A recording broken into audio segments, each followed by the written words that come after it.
আজকে অনেক দিন যাবৎ হইতেছে। যারা করতো তারা কাল হয়ে গেছে। আমি যে করতেছি আজকে প্রায় 40 বছর করতেছি। এটা করতেছি যে দেশের মঙ্গলের জন্য। আমরা কোনখানে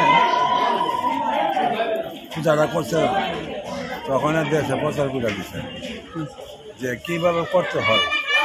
তখন ওই নদীর কিনারে সন্দ্বীপের জন্ম, এই সন্দ্বীপের কিনাই না, এই কাইটাই না, এই শোষক তৈরি করলো। তখন রাজনৈতিক কাজ করছে যে আমি এই চোষাদি লইয়া কী করতে, যে এই চোষাদি লইয়া বাড়ি বাড়ি ঘুরতে হইব। এটা হলো মাথা, এটা হলো সরল। কী করতে হইব তখন ওই সিন্দুরের জন্ম ছিল। সিন্দুরের জন্ম কয়, ফুলের জন্ম কয়, রুদ্রেখার জন্ম কয়, কাঠের জন্ম কয়।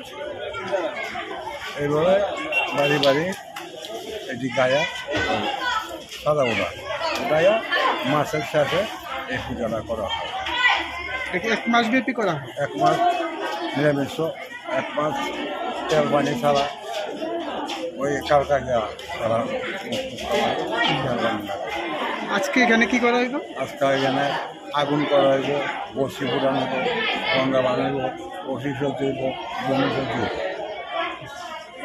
তলা শহরে 2-1 জায়গায় ঋষিদাস পাড়া আছে, যেখানে প্রতি বছরই এই চড়ক মেলা, চড়ক পুজো হয়ে থাকে। এর মধ্যে আমাদের 13 প্রতাপগড়ের 43 নম্বর ওয়ার্ড, যে ওয়ার্ডে আমি দায়িত্বে আছি কাউন্সিলর, এই ওয়ার্ডের আমাদের যে ঋষিদাস পাড়া, এই পাড়াতে প্রতি বছরই এই চড়ক মেলা হয়ে থাকে, চড়ক উৎসব হয়ে থাকে।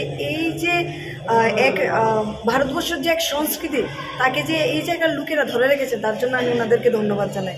পাশাপাশি এটা আমাদের 76তম চড়ক মেলা পুজো। এখানকার মানুষের মধ্যে 3 দিন ব্যাপী বছরের পুরনো বছরের শেষ দিন এবং নতুন বছরকে স্বাগত জানিয়ে এই 2 দিন এবং পরবর্তী একটা দিনকে তারা যোগ করে 3টি দিন মিলিয়ে এখানকার লোক খুব আনন্দে উল্লাসে দিনটি কাটান।